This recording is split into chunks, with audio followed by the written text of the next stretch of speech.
Welcome to HamCram2018. You are about to embark on a groundbreaking journey into the world of amateur radio. This class is designed to acquire your technical class license. So sit back, enjoy the ride. Sponsored by PittsField Community TV.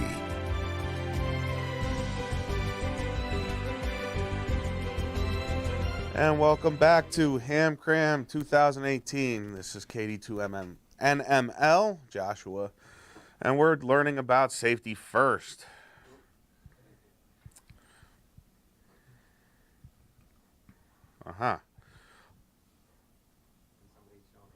All of these are good wiring techniques that will keep you safe from around some of your larger ham radio equipment as you upgrade all the way to amateur extra class. Remember, green for ground. The 3-wire electrical plug should always have the ground connector in place to provide safety. If someone gives you an old AC ham radio set, or you decide to resurrect an old ham radio boat anchor, make sure it has a fuse in series with the AC hot conductor. If the equipment is very old, the big electrolytic capacitors inside are probably bad, and you want the fuse to blow first before this boat anchor blows up in your ham shack. Fuses provide an on-purpose weak link in case too much current passes through.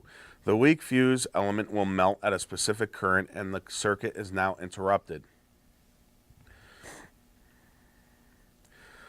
A fuse is installed in both red and black power leads of your transceivers to protect the wires from overload. Pulling too much current through the wires could cause them to heat up and for the insulation to give off toxic smoke and eventually burst into flames.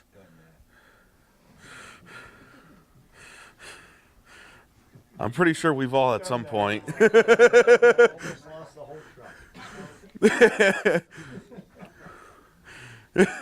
If you substitute a 20 amp fuse for a 5 amp fuse on a small radio that is malfunctioning and blowing the 5 amp fuse, the 20 amp fuse might carry the load, causing the wires to heat up and poof, you smoke your installation.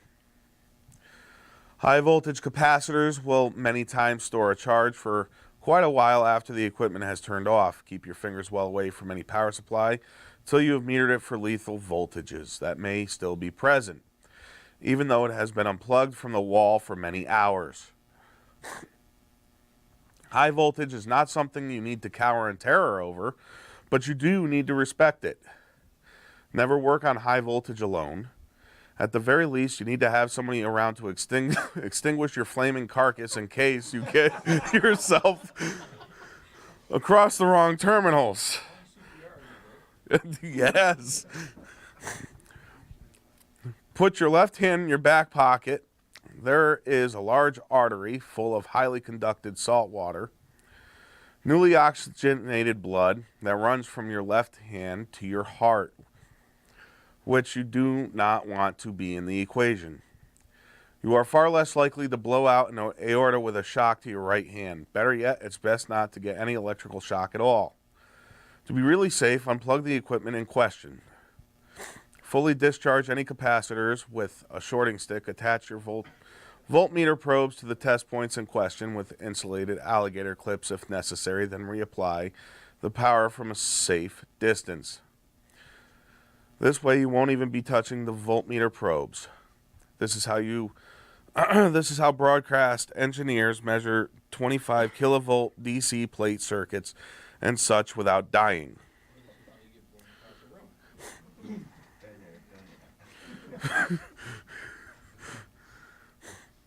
Never work around anything electrical in your bare feet. Put your shoes on. Never do your laundry with bare feet. If current is allowed to enter your finger and pass through your body out to the ground from your bare sweaty feet, you will be toasted for sure. Never work on anything electrical in bare feet. Remove those heavy gold chains that could short out high voltage and give them to me for safekeeping. Pass them up.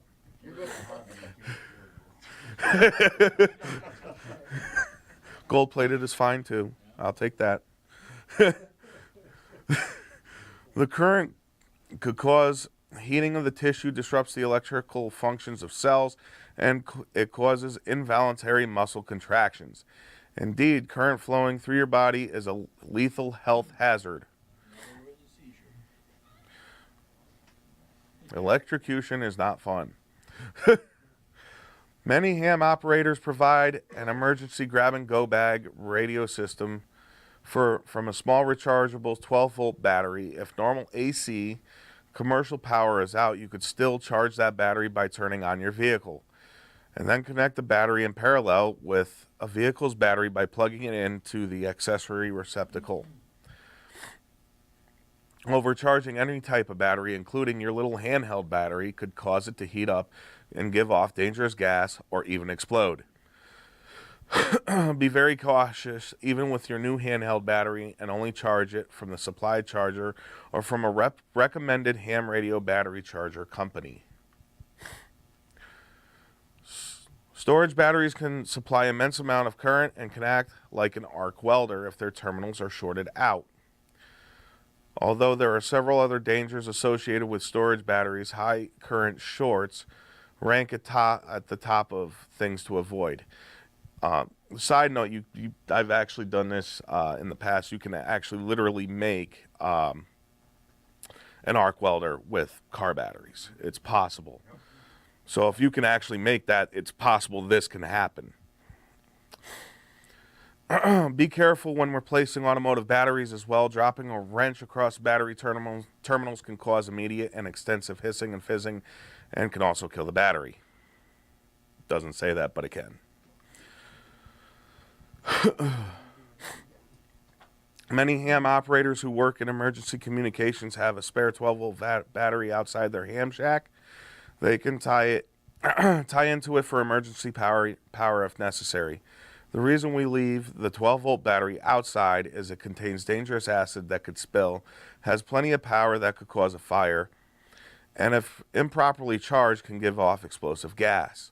Keep those 12-volt batteries safely outside. Anytime you're working on an antenna system, look all over the place for any overhead electrical wires and steer clear of these fatal attraction conductors. Normally those wires on the top of a power pole are uninsulated, bare wire, and a brush with those two top wires could be your last day in ham radio. Watch out for overhead electrical wires. Make sure your antenna system cannot accidentally fall close to or on your power lines. A downed antenna system should be at least 10 feet away from any nearby wires. Your first antenna is likely to be a dual band white fiberglass 10-foot lightweight mast antenna. But you don't need to mast mount this antenna as long as you can get it up on a roof, normally affixed to a vent pipe. You are good to go with exquisite range. You don't need to buy a bunch of extension poles to get it way up in the air. You just need to get it up and out for great results. Run good coax the size of your thumb. No sissy stuff the size of your little finger. Attach this antenna to your two-band portable or mobile rig downstairs and enjoy some great range. Never mess with any wire to a phone pole, utility pole, or power pole. Stay away from any type of utility pole, as likely the high voltage wires on the very top could have a little bit of leakage. And your day and equipment will be ruined for good. Watch out for high voltage power wires. Double check that your fall prevention safety harness is OSHA approved and that all connections are cinched up before climbing the tower. Always have a fellow ham help you from ground level. Never climb a tower alone. Wear safety goggles and a hard hat, although most of us don't follow that particular rule. And always observe climbing safety every step of the way up and down. Always double up on your safety straps once you begin working on your antenna system up on the tower. Also make sure that everyone down below wears a hard hat and safety goggles. You two up on the tower need a hard hat. Anytime you are working on the roof or an antenna tower, make sure you have helpers and observers adorned with plastic eye protectors, as well as hard hats. Never Work on anything electrical or mechanical or more than 2 inches off the ground without a helper nearby. It shows climbing harness and hard hat. Local hams may invite you to an antenna party. As a group, you may help another ham put the antenna on top of a tower. If you are on the ground or up in the air anytime you are working on the tower, make sure you wear a hard hat and safety glasses. Falling hammers, screwdrivers, and antenna parts and pieces can cause serious injury. That is not a joke. I was working a roofing job. I didn't have a hard hat on. I was climbing up the ladder, and a hammer came down and hit me on my head. I was knocked out unconscious for 5 whole minutes. Yes. Doesn't it, though? It's not a fun time. It just came to me. At the antenna party, make sure you put the antenna up first before you start drinking the Corona. That's not on the slide. First and then in the party. Yes, yes. Next time you are on an antenna raising party, you'll probably see a gin pole. This is a pole with a pulley that straps to the tip top of the highest tower section, allowing you to lift more tower sections up as well as the final antenna assembly. It is a lifting device. No, it is not. It is not a drinking device, unfortunately. I understand it's called gin pole, but it's not what you think it is. Most towers in Southern California are crank up. You crank them down before any big windstorm. You also crank them all the way down before you do any antenna work. Never ever climb a crank up tower if it is partially or fully cranked up. Crank it down. Crank up towers rely on stainless steel cable to keep them at their ultimate height. If you climb a crank up fully extended, you could overload the old cable, and if the cable snaps, both you and the upper sections of the tower will nosedive to the ground. Never ever climb a crank up tower when it is still cranked up. Check with local electrical codes before considering any type of amateur radio tower or antenna system.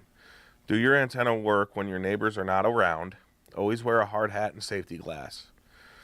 The glass is especially if there are others working with antenna projectiles. It is always the local electrical codes that will spell heartache or success when setting up a new antenna system in the neighborhood. If your neighborhood has no visible antennas, consider mounting your white fiberglass 2-band antenna on the back side of the roof. It will work quite nicely, even though it doesn't stick above the peak of the roof. Just get it up in the air and enjoy. Do your roof work when your neighbors are at work. You can even paint the antenna green or brown before putting it up. Go stealth and they won't even know you are on the air with an outside antenna. Each tower leg, usually 3, gets its own 8-foot ground rod. Each rod is bonded together, either forming in a to each other forming in a triangle, then bonded to the tower for lightning protection. The best method of grounding your equipment is with flat copper foil ribbon.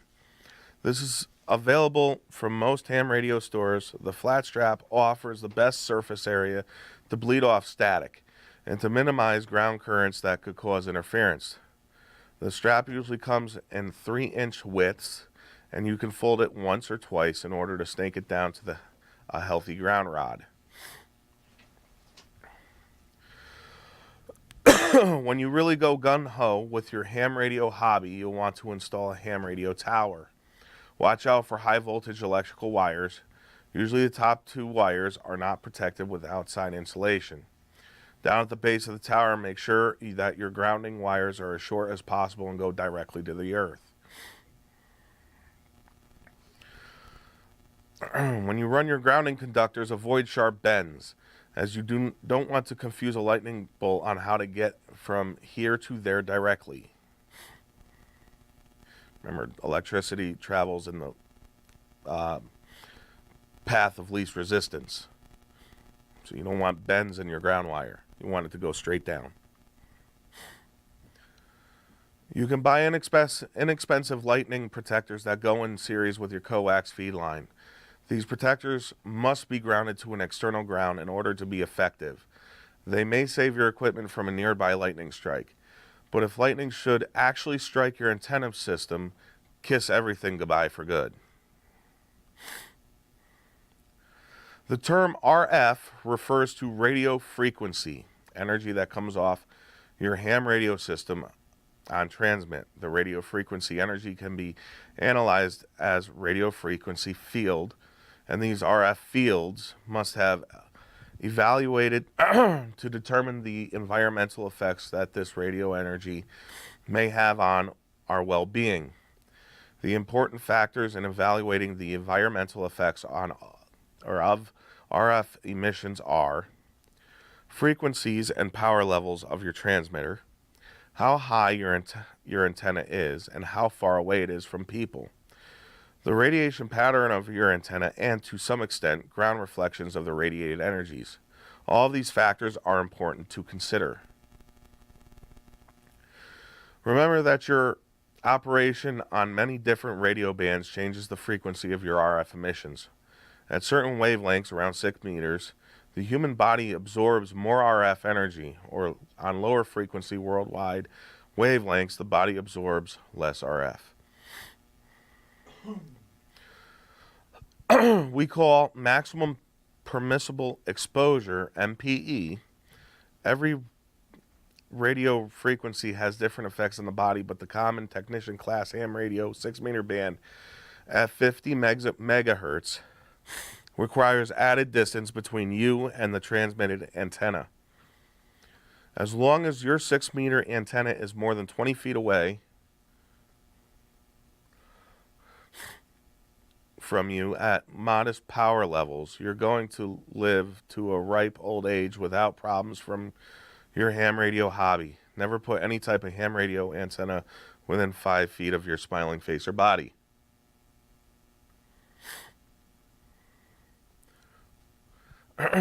At 50 watts of power or more, you are required to complete a routine RF radiation evaluation. This includes VHF equipment operated by the technician class licensee. The transmission of radio frequency energy from your antenna is considered non-ionizing radiation. This is altogether different from X-ray, gamma ray, and ultraviolet radiation.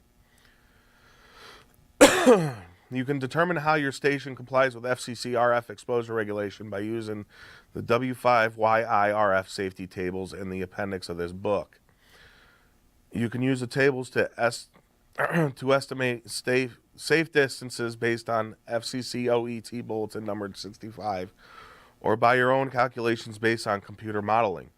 You can actually go out there with a field strength meter and measure the power density levels, making sure to use calibrated equipment. All of these choices are a good way to determine whether or not you are going to expose yourself or your neighbors unnecessarily.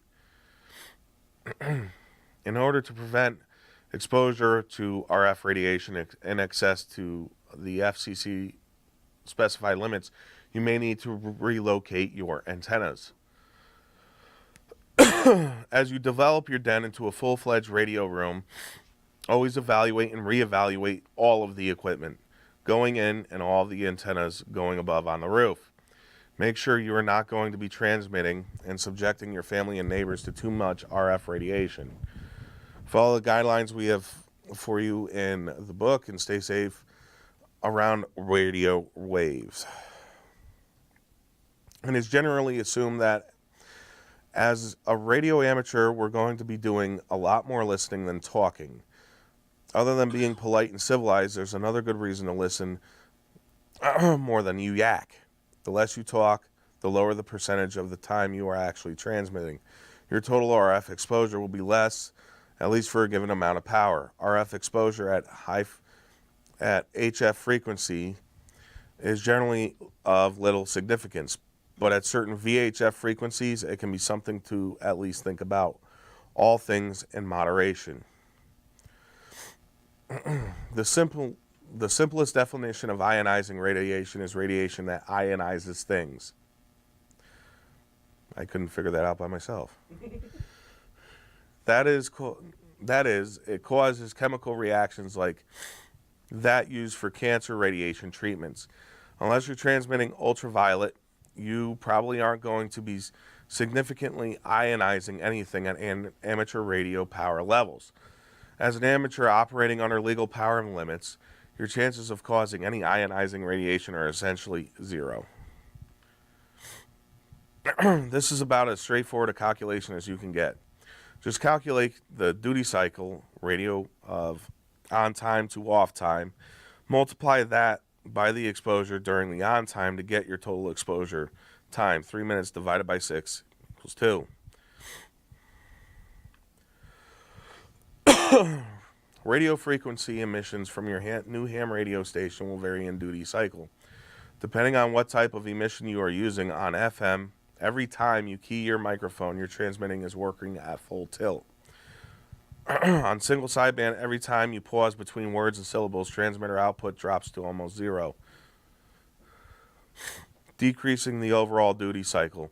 When setting CW, your dots and dashes will be active energy with spaces in between as no energy. This will also affect the duty cycle. When you pass your technician class license exam, you're allowed to operate up to 1,500 watts output of RF energy.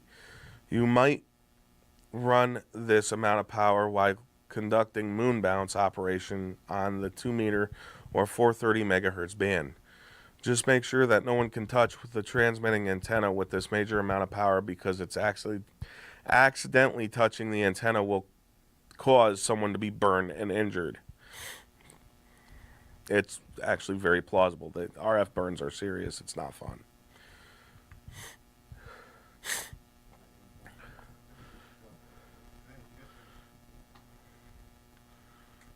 All right, what is a good way to guard against electrical oh, okay. It's a quick reset and get your questions, get out of here. Okay. We're going to wrap up and come back to questions. Go ahead. We're going to wrap up. Oh, we're going to wrap up and come back to questions. Thank you.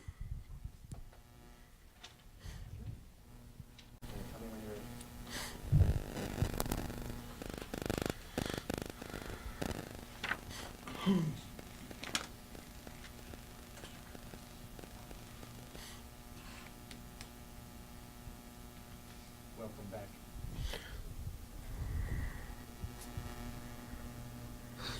And welcome back. So we're going to do the questions now. What is a good way to guard against electrical shock at your station?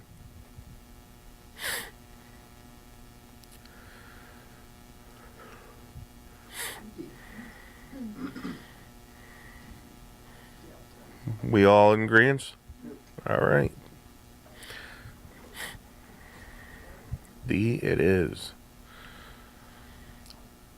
What is connected to the green wire in a 3-wire electrical AC plug? Very good.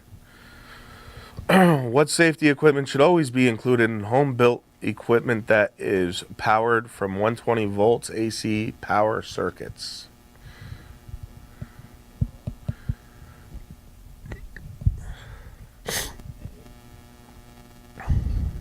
A. Very good. What is the purpose of a fuse in an electrical circuit?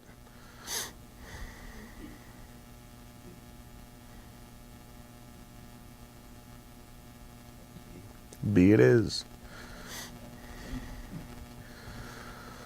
Why is it unwise to install a 20 ampere fuse in the place of a 5 ampere fuse?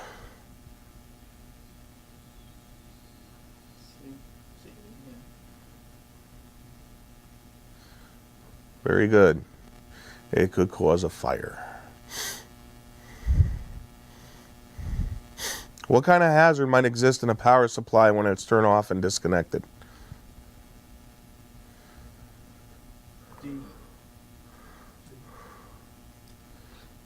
D. Which of the following precautions should be taken when measuring high voltage with a voltmeter?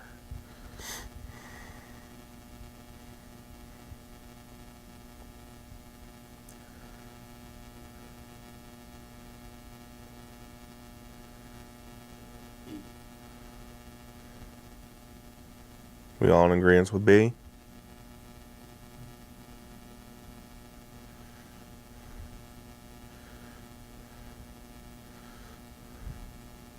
B it is. How does current flowing through the body cause a health hazard? D.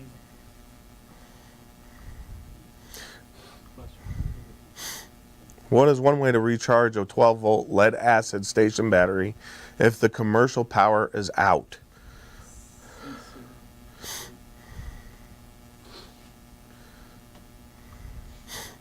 What can happen if a lead-acid storage battery is charged or discharged too quickly?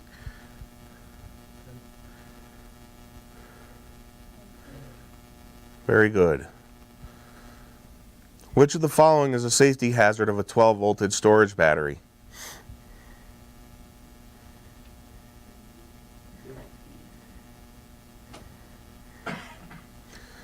B. What kind of hazard is presented by a conventional 12-volt storage battery?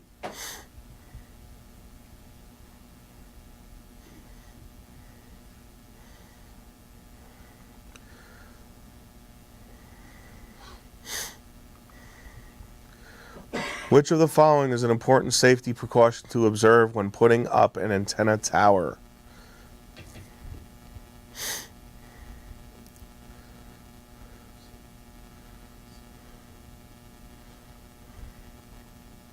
Very good. See, it is. What is the minimum safe distance from a power line to allow when installing an antenna? D. So you guys are going to ace this. You're going to do good. Why should you avoid attaching an antenna to a utility pole?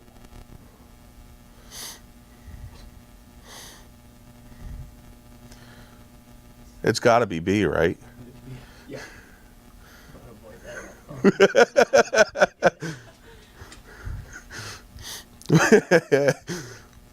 What is what is a good precaution to observe before climbing an antenna tower?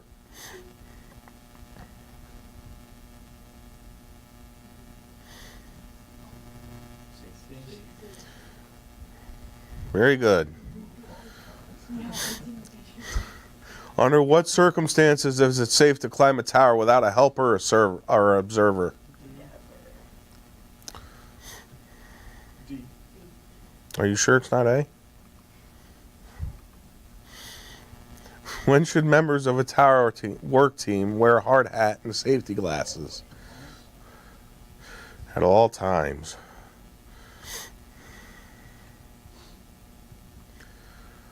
What is the purpose of a gin pole?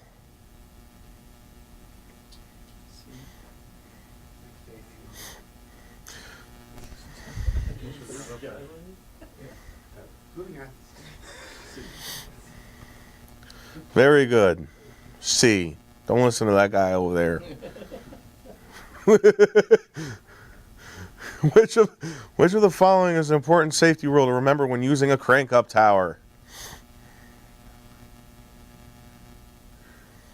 C.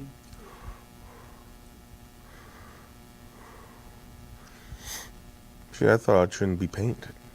Jeez. It makes it more slippery.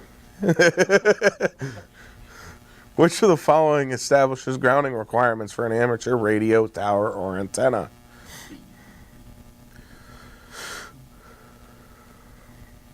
Local electrical codes. What is considered to be a proper grounding method for a tower?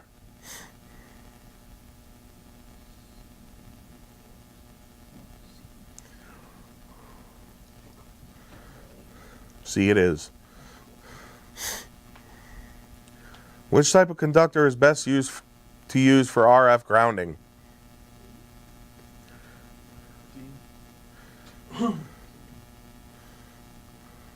flat strap. Which of the following is good practice when installing ground wires on a tower for lightning protection?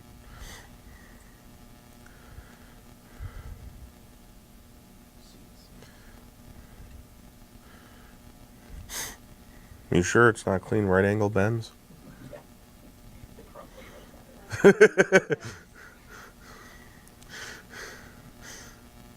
Which of the following is true concerning grounding conductors used for lightning protection?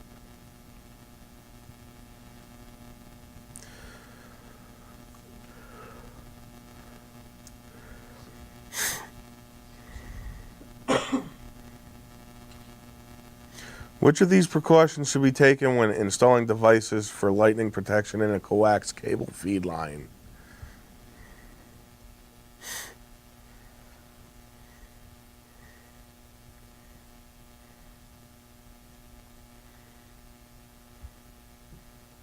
Anyone?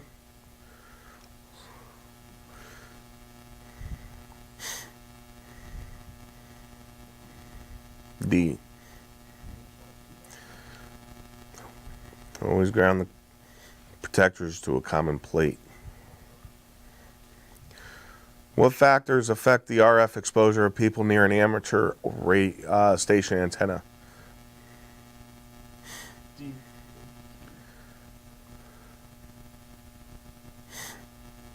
Very good. Why do exposure limits vary with frequency?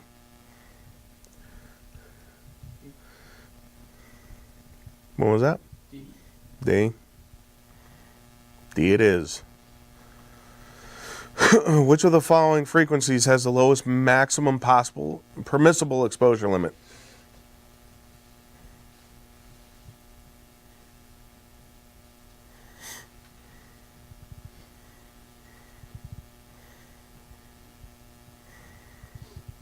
(50 megahertz).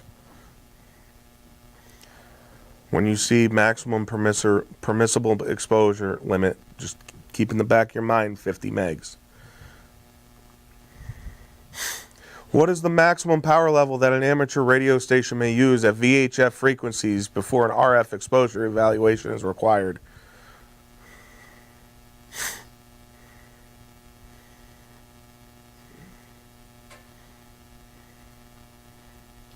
See, it is.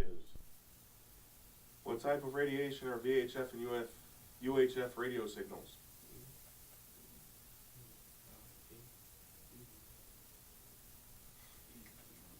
Got some B's and D's. It's D. Non-ionizing radiation. Which of the following is an acceptable method to determine that your station complies with FCC RF exposure regulations?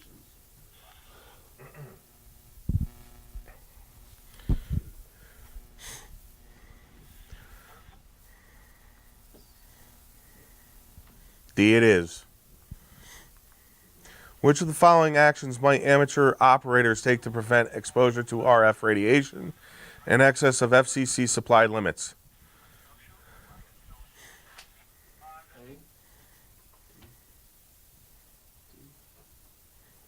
Got a couple of D's and an A. It is A. Relocate the antennas.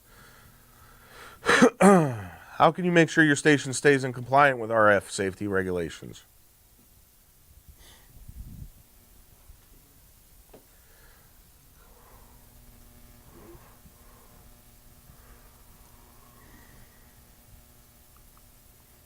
B it is. What is the definition of duty cycle during the averaging time for RF exposure?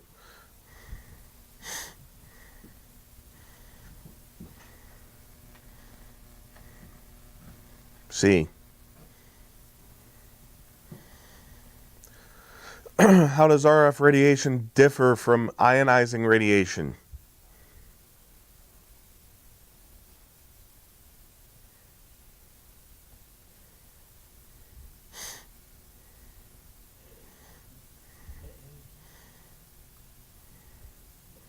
A it is. If the averaging time for exposure is 6 minutes, how much power density is permitted if the signal is present for 3 minutes and absent for 3 minutes rather than being present for the entire 6 minutes.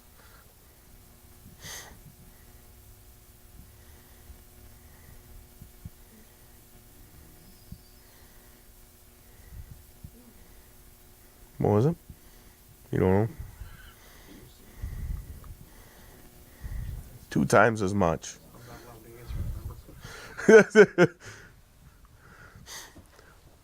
Why is duty cycle one of the factors used to determine safe RF radiation exposure levels?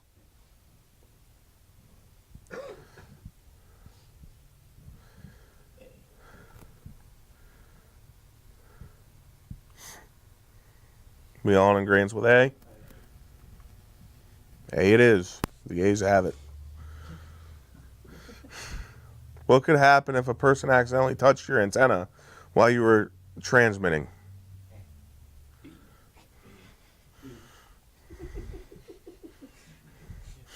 Who said A? Get out of here.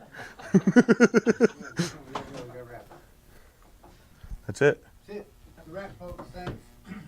Tomorrow, 8 a.m. Rich, you're not allowed back in here again. We're wrapped. Oh, thank you for coming. Thank you for coming. May the force be with you, always. No, more power to you. Okay, Rich, you... Remember the welcome and the thank you and all All that. right, we'll cue in 10.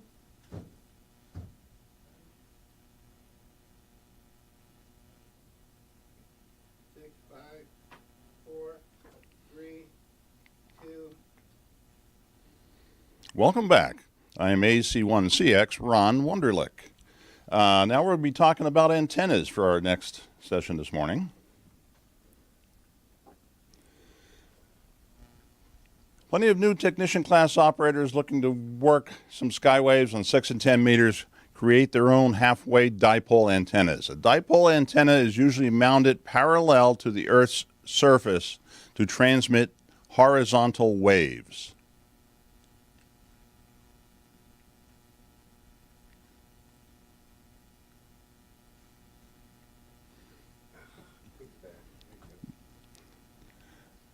If the dipole is erected east to west, the energy will go mostly north and south, or broadside of the antenna.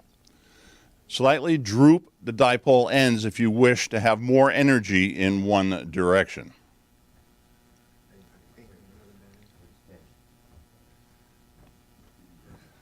Yeah, okay, here we go. Oh, I'm going to go back one. To calculate the length end to end of a 6-meter half-wave wire dipole antenna, we first need to convert 6 meters over to megahertz. Remember the formula, 300 divided by the frequency. See, we do have math this morning.